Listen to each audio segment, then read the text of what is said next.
Hello to everyone. My name is NC Lightworker and welcome to the Black Off Grid YouTube channel. This video is part of the Real Talk video series where we are going to discuss issues as it relates to homesteading, prepping, and self-reliance before, during, and after a catastrophic event. I have a second YouTube channel under the name of NC Lightworker that will give you insight into my personal views and outlook regarding the future. I do not respond to questions, comments, or emails because as a lightworker, I am only here to present the information. The purpose of this video is to create an open forum for like-minded people. If you haven't done so already, please be sure to post your location in the intro video to this channel. Thank you for tuning in, and let's get started. As mentioned in previous videos, I am a light worker. A light worker is someone who has received a calling from the Most High God and has been entrusted with the duty to light the pathway for God's people. I do not have any religious affiliation, nor am I affiliated with any group or organization. I am also a conscious person, which means that I tend to view the world differently from most people. Therefore, this commentary will be delivered from a conscious viewpoint. Before we get into the meat and bones of this commentary, I want to mention a few things.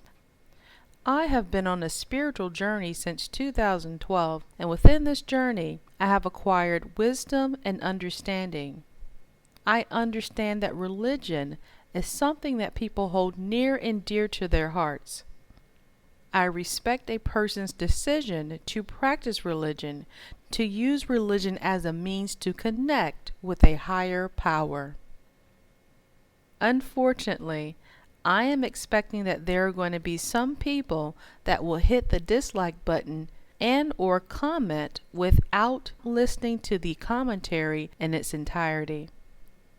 The purpose of this commentary is to present truth from a different perspective. Hopefully, you will get an aha moment to where you would say, "You know what? I never thought of it that way." Okay, folks, so let's all gather around. Time to put on your thinking caps, grab your book bags, and your favorite Fraggle Rock lunchbox because class is officially in session.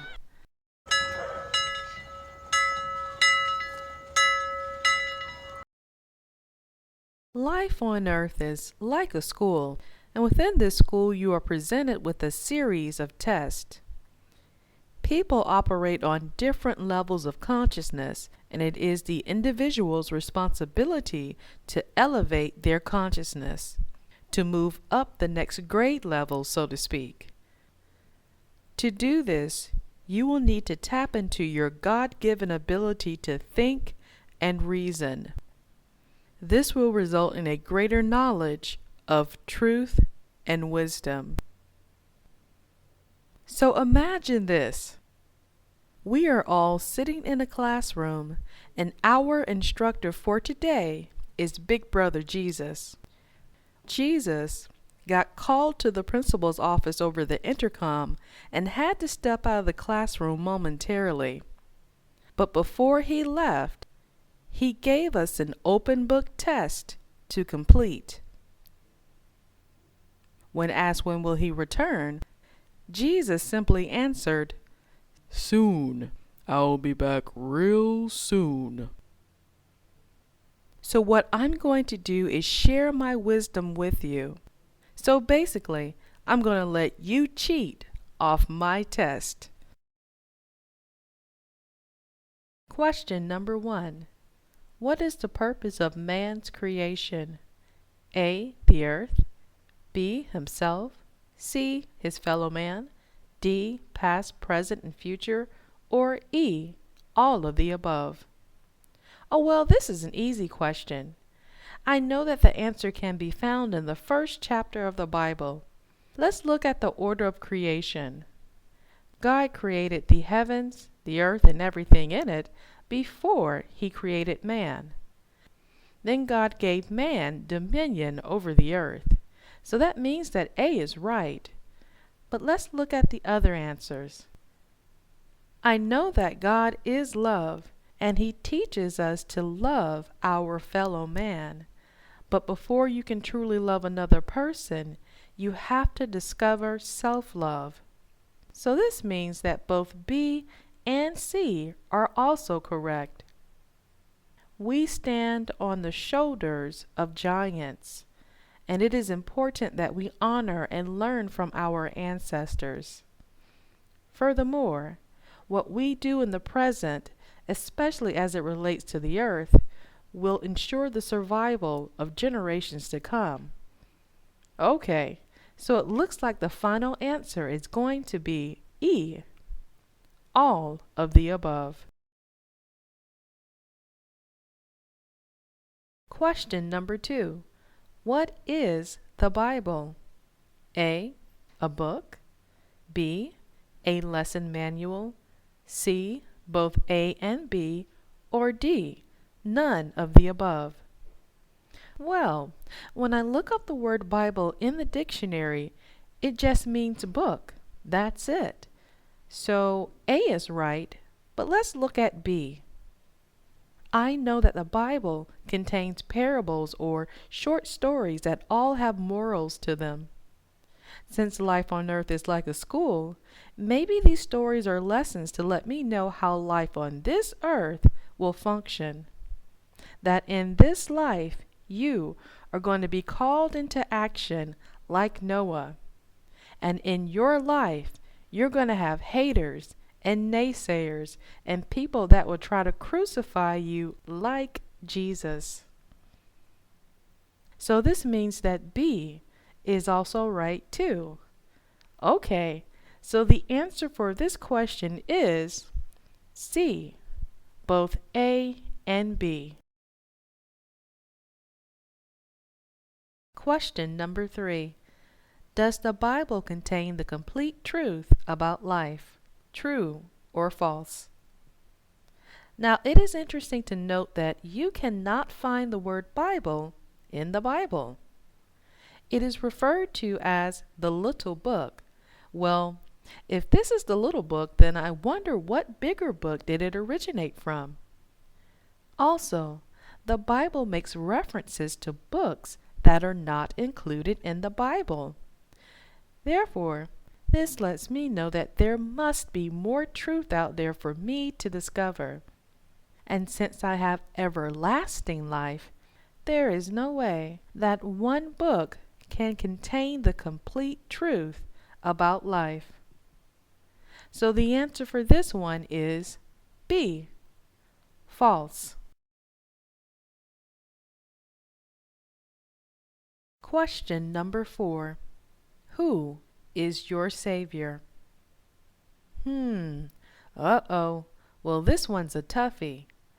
Okay, so let's go over all the possible answers. A, God. B, Jesus. C, Noah. D, yourself. Or E, the government. Well, I know that E is definitely wrong. So let's go ahead and cross that one out. So the answer is either A, B, C, or D. You know what? I'm going to skip this one for now. Maybe the last 2 questions of the test will give me a hint as to what the answer could possibly be. Question number 5. Man was created in whose image? A, God. B, Jesus. C, the Pope. Or D, Noah? Oh great, another easy question. The final answer is A.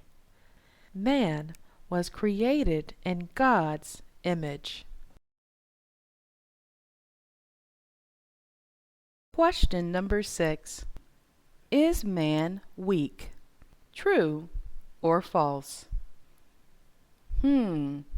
This question is really making me think. Let's take what we know about man to see if we can figure out the answer. So far, we know that man was created in God's image and that God gave man dominion over the earth. Since we are created in God's image, that would be to say that God is weak, and we all know that's not true.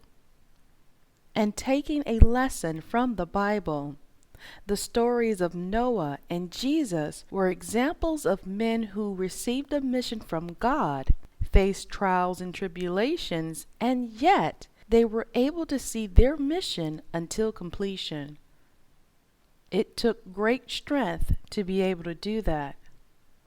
However, this question is kind of tricky because every Sunday I'm being told the exact opposite, that I can't do it on my own, and that I am weak and in need of a Savior.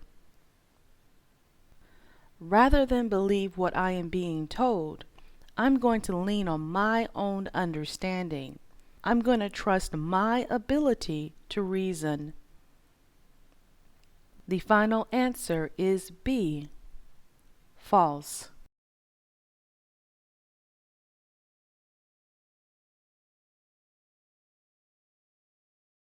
Okay, so this brings us back to the question that we skipped. Question number 4. Who is your Savior? Life on earth is like a school. The Bible is our textbook that contains lessons to let us know how life on this earth will function. In the Bible, did anyone save God? No. In the Bible, did anyone save Jesus? No. In the Bible, did anyone save Noah? No. Therefore, it will be unreasonable to expect that it is someone else's responsibility to save me. Who is your Savior? Final answer is D, yourself. Life is a test, and you are not always going to be provided with the right answers.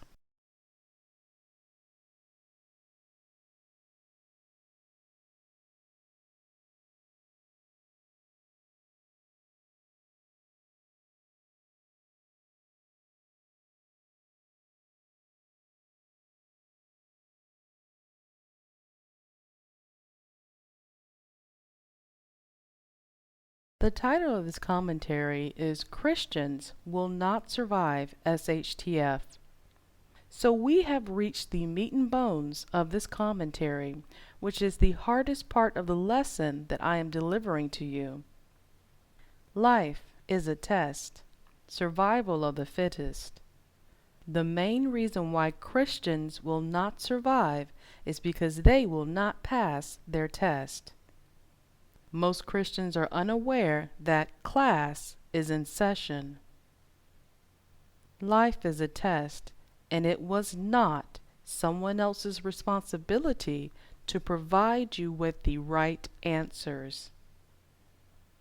You are the answer to every question that you will ever have. All answers lie inside of you.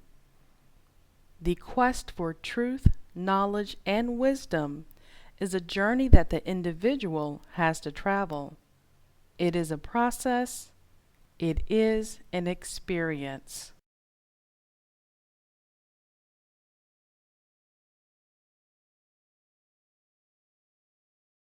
So let's dig a little bit deeper as to why most Christians will not survive. Now, everyone has their own opinion as to what the upcoming SHTF is going to be. Some believe that it may be World War III or the next Great Depression. But for the sake of this commentary, we're going to say that SHTF is going to be the end times. The videos in the Real Talk series are for the purpose of creating a dialogue among like-minded people. So let's examine some commonly held Christian beliefs. Number 1. The belief that the end times will occur. A period of great despair and degradation has been prophesied. This is a truth that Christians are very consciously aware of. Number 2. Nobody knows the day nor the hour. Nobody knows when the period of great despair and degradation will begin, and nobody knows when Jesus is going to return. So why are so many Christians going to be caught off guard? Could it be that some believe that church is merely a place to see and be seen? Could it be that some assume that this period of great despair will not occur in their lifetime? I made this video with the hope that it will reach the Christians that are not homesteaders and that are not preppers. My question to you is this: since no one knows the day nor the hour, why not simply wait for Jesus to return in comfort? Is there a Bible verse that indicates that God does not want you to prepare and that He wants you to suffer during this period of great despair? Is there a Bible verse that indicates that suffering is a true testament of your faith?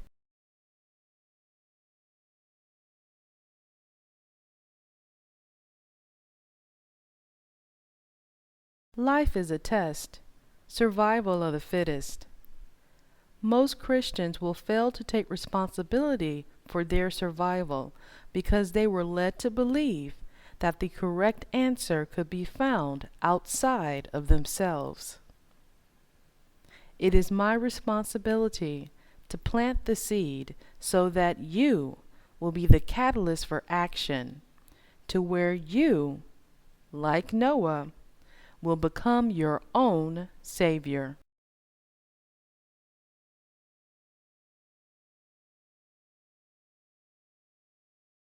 As mentioned earlier, I am a light worker, and it is my job to educate you, not entertain you. So it looks like we have finally reached the end of the commentary, or I guess you can say the end of the lesson. And for that, guess what? You get another sticker next to your name. If you are a Christian and this message did not resonate with you, then please feel free to hit the dislike button. I appreciate that you were open-minded enough to take the time to hear me out. A wise man always keeps an open mind. For more conscious information about religion, be sure to check out the 3-part video series titled Religion is an Inside Joke, which is on my second YouTube channel. Now, most people, of course, are put off by the title, but you know what they say: don't judge a book by its cover. Open it up and check into the information, because you just might learn something.